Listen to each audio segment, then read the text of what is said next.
Hi everyone, it's Paul Seabridge here. So in this video I'm going to explain how to overcome the common objections that you get when you make an offer on a multi-million pound business. First, let me just quickly introduce myself. I'm Paul Seabridge. I'm a global entrepreneur, #1 best-selling author on Amazon, CEO and founder of Opulentia Capital, a private equity mergers and acquisitions firm that's transacted on almost $1/3 billion of deals, over 100 transactions in 11 countries across 29 different industries.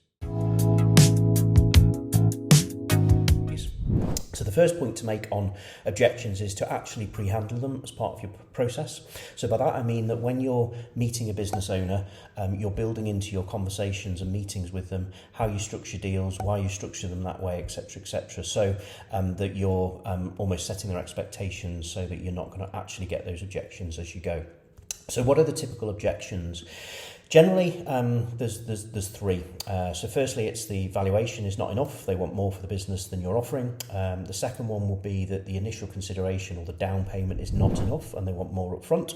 And the third is that the deferred consideration, so the seller financing piece, either the period for that payment is too long or the amount of the deferred consideration is too much, which relates really to the second point in terms of them wanting more upfront.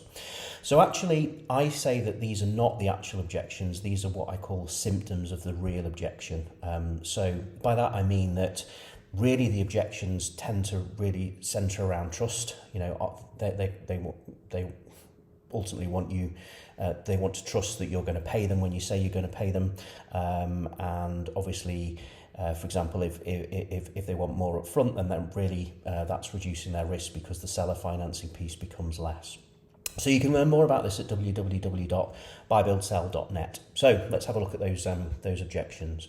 So let's look at the valuation one first of all. So if you watched my earlier video on how to handle a first call, you'll recall that we tell the business owner how we typically value a business, that it's a multiple of profits plus balance sheet. We never pay all of this up front at closing, that we'll pay something up front, something is then funded over a period of time. So you've already had that conversation in those earlier meetings to set the expectations. So if they ultimately weren't happy with how you were going to value the business, then why did they carry on in the process?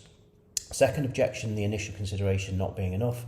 Again, remember that first call, you educated the business owner, you've told them that you leverage the assets of their business to generate an initial consideration, and you've told them that for it to be viable and affordable, you don't want to be taking on too much debt because this potentially puts the business at risk, and you can only work with what you can work with.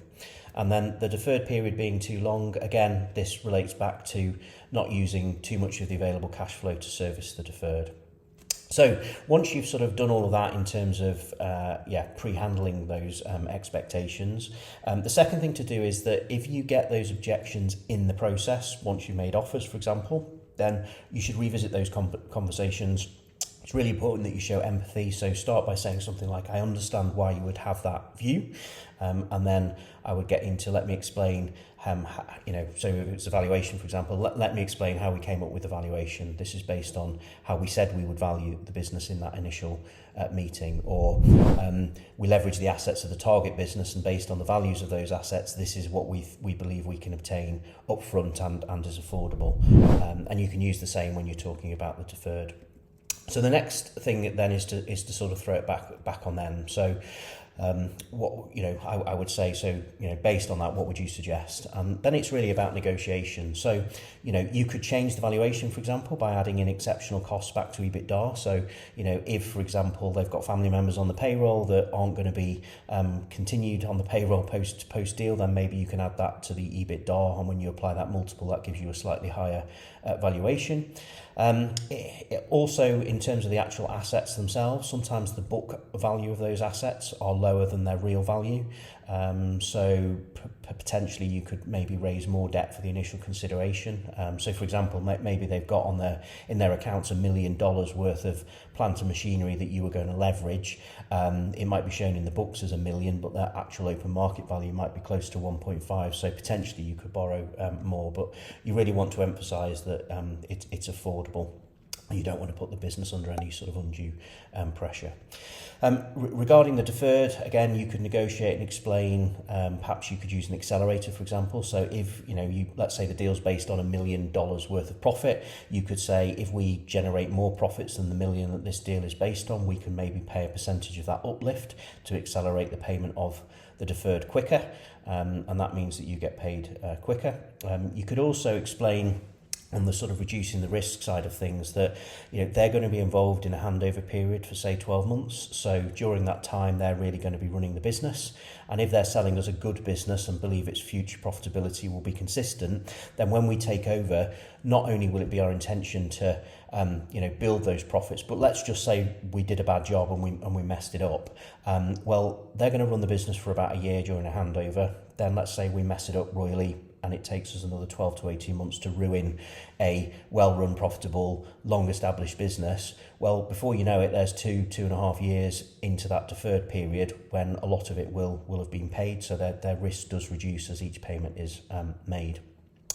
One thing we could also do to negotiate is offer some sort of security, like a debenture, for example. So basically they become a fixed charge holder. So in the event of us defaulting, they can call in the security to take over the business or liquidate the assets to recoup what's due to them. We can also explain the track record of Opulentia. So if you were working with us, for example, we can point to our track record of buying lots of businesses, and we haven't built a reputation for ourselves by not paying people when we say we're going to. You could also offer protections in the contract around what you can and can't do with the business whilst you owe them money to protect them. So, for example, capping paying yourself dividends or large dividends, or selling off any assets or restructuring, really to just give them further peace of mind. So there we have it. They're the common objections. So does all of this sound a bit complex and scary? Well, I help entrepreneurs buy multi-million-pound businesses within 18 months guaranteed, and I've got a whole team here at Opulentia Capital that can do all of this for you, from having these conversations with you, negotiating deals, overcoming these sorts of objections. We handle them day in, day out. So I'd love to hear your comments on this in the comment section below.